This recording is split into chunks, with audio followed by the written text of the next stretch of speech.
नमस्कार मित्रांनो, मी कर्नल शशिकांत दळवी, विमाननगर पुण्यामधून मी आपल्याशी संपर्क साधत आहे.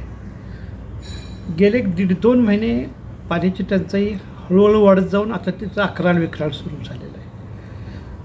तापमान वाढ गेली कित्येक वर्ष आपण अनुभवतो आहे, जे पुन्हा 70च्या दशकामध्ये 1970च्या आसपास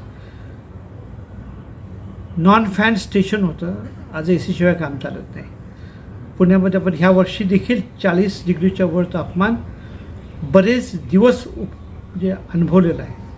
आत्ता देखील आपण 35-36च्या आसपास रोजच असतं. हे तापमान एका बाजूला वाढलं आहे. तापमान वाढीचा दुसरा परिणाम काय असतो, जे काही आपल्याकडं नैसर्गिक आणि धरणाची जी जलाशयी आहेत त्यातलं पाणी मोठ्या प्रमाणावर बाष्पीभवन होतं. 1 डिग्रीनं जरी सेंटीग्रेडनं जरी आपलं तुमचं तापमान वाढलं तरी 6 पटीनं जास्त बाष्पीभवन होतं उन्हाळ्यामध्ये. हा लक्षात ठेवा फरक. आज सगळ्याच धरणाची कॅपॅसिटी खूप कमी गेलेली आहे. पेपरमध्ये सतत येत राहतं. परिणामस्वरूप कॉर्पोरेशननं 15 तारखेपासून म्हणजे 15 जूनपासून अल्टरनेट डे पाणीचा सप्लाय पुण्यामध्ये सुरू केलेला आहे. तोही कमी प्रेशरने येतो. नॅचरली प्रेशरनं पाणी यायला पाणी तरी पाहिजे धरणामध्ये का जिथून येणाऱ्या सोर्समध्ये. त्याच्यामुळं काय झालेलं आहे की एका बाजूला सोसायटीमध्ये 1 दिवस आड पाणी येतं आणि तेही कमी प्रेशरने येतं, म्हणजे मिळतं कमी.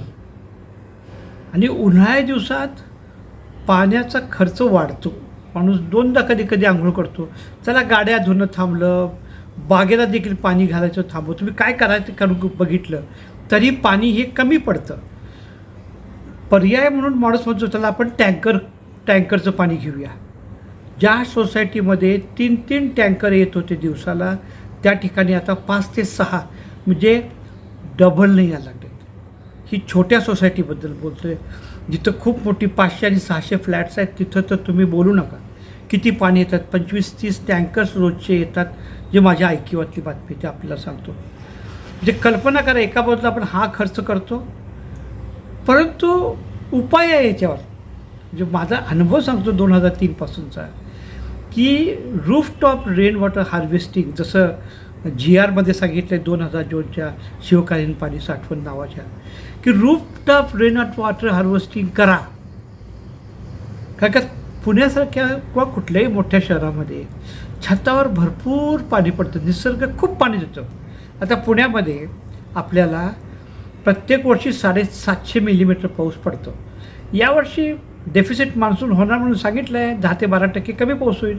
पण इतर वेळा कमी जास्त पण होतो. 1000 मिलीमीटर मी पाहिलेलं आहे पुण्यामध्ये पाऊस, असं नाही पण 750 ते 800 जवळजवळ पडतो. याचा अर्थ काय की साधारणपणे 1000 चौरस फुटाच्या छतावर आपल्याला प्रत्येक वर्षी 75,000 लिटर पावसाचं पाणी पडतं. आमची सोसायटी 12,000 स्क्वेअर फूटची आहे विमाननगरमधली. आम्हाला प्रत्येक वर्षी 9 लाख लिटर पावसाचं पाणी पडतं. आणि ते आम्ही पहिलाच प्रयोग आमच्या सोसायटीत बनवतो 2003ला राज्यातला. आम्ही आमच्या बोरमध्ये सोडल्यामुळं आज बोरवेलची पातळी त्यावेळेला जी 225 फुटावर होती ती आज 10 फुटावर आली. 24 तास पाण्याचा सप्लाय आम्हाला मिळू शकतो. लोक येऊन बघून जातात आणि बघतात. इतकं सोपं असून देखील कारण काय हे मीही बघत नाही. आणि बरं, खर्च किती येतो. सध्या आम्ही जे काही कामं करत आहेत बऱ्याच सोसायटीमध्ये, तिथं अगदी कमीत कमी 30 रुपये स्क्वेअर फूटनं. म्हणजे आपण असं धरा की साधारणपणे विमाननगरसारख्या ठिकाणी ज्या सोसायटी आहेत त्यातला ॲव्हरेज जर आपण बघितला, साधारणपणे 20,000 स्क्वेअर फूटचं छत आहे ॲव्हरेज. आमचं जसं 12,000 स्क्वेअर फूटचं आहे, हे लोकांचं थोडा मोठ्या आहेत 20,000 स्क्वेअर फूट. म्हणजे जर 30 रुपये स्क्वेअर फूटनं आपण धरलं तर 20,000ला 6 लाख रुपये खर्च येईल. तुमचा टँकरचाच महिन्याचा खर्च 6 लाख रुपये याला सध्या. म्हणजे 2-3 महिन्याचं जरी रिटर्न ऑन इन्व्हेस्टमेंट होत असलं तर कायमस्वरूपी आहे. पाऊस तर पडणारच.